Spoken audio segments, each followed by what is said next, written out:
Hello students, welcome back to the channel and welcome to yet another video on most frequently asked questions. Yes, it's a series of videos wherein I'm trying to answer the most frequently questions that I receive from my students.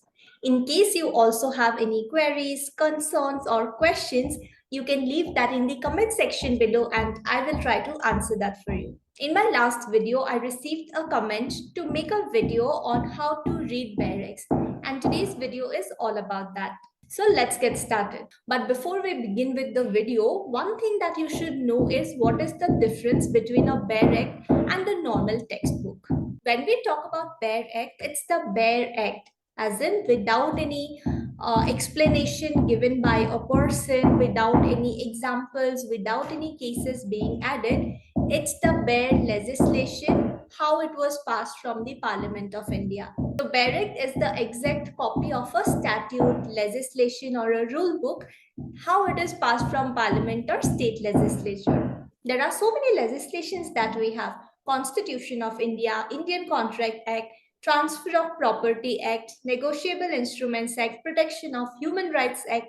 You can take any example and you can take that legislation to know how to study barrack properly. For today's video and to give you an example, I will be taking reference of Constitution of India and also Indian Contract Act. So let me share my screen so that you can also view the provisions that I'm going to discuss about.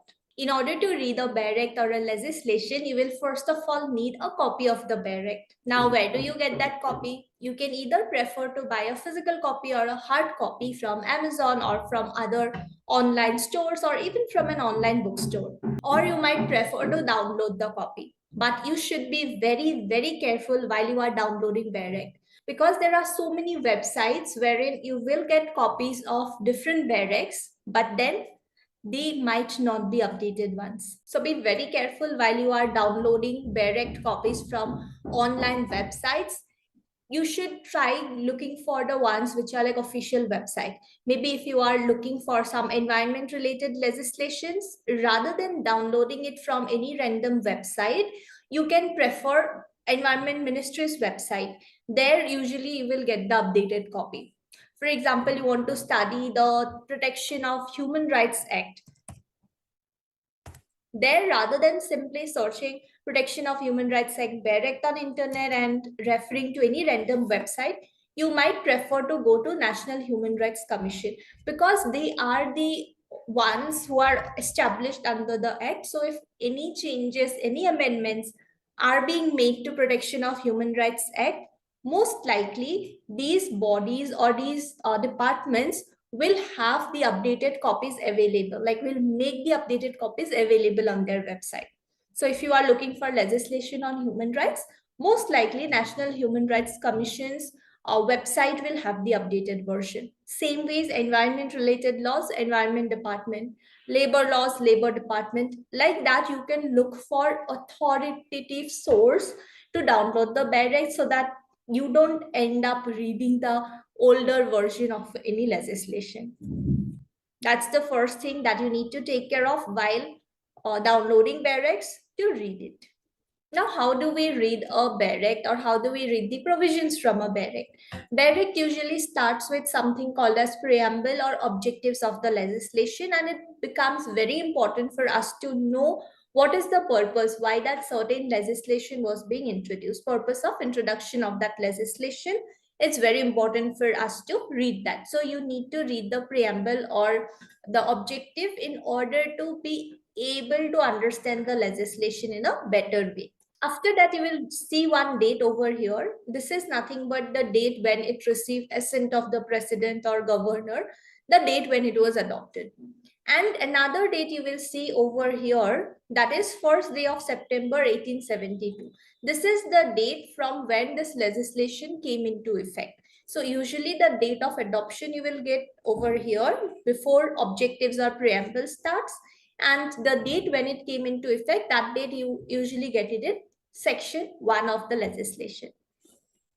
Okay, so after preamble or after the objectives, we have a preliminary part wherein we get section 1 and usually section 2. Section 1 tells us about title of the legislation. That fine, we have a legislation relating to contracts. But what is name of the legislation? It is Indian Contract Act 1872.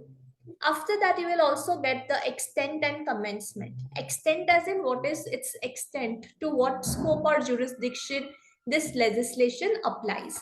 So this legislation applies to the whole of India. Previously, Jammu and Kashmir was not included as part of it, but now it is included as part of it. After it's been divided into union territories, Jammu and Kashmir and Ladakh, now Indian Contract Act is applicable there as well. And then it tells us the time or the date from when it came into effect. This date is also very important for us to know. Sometimes we will also get a saving provision. Okay, so what is saving provision? That does not matter what is written in this legislation. These provisions will not apply to some customs or usages. As in, whatever customs or usages used to prevail, we are saving them as it is. It will not apply to them. So some legislations would have a saving provision and some might not be having it. Secondly, you usually get interpretation clause or the definition clause, wherein different words are being defined. Okay, why definitions are important? Because we need to know what a certain word means for the purpose of this legislation. Okay, like if you talk about Indian Contract Act, first of all, it defines a proposal. Now, proposal in common, we use it like a marriage proposal, like that we use this word, right? But what proposal means here? Is it only limited to marriage proposal? No, it's not. What it includes, it means to do or abstain from doing. Proposal or making an offer that I will do this or I will abstain from doing this, all of that would be included. Okay, so interpretation is very useful because it tells us what this certain word will mean for the purpose of this legislation. And after that, the general provisions would start. Like Indian Contract Act, if you take the example, it's divided in different chapters, and different chapters would have different topics, different areas that it talks about. Like that, the details are given.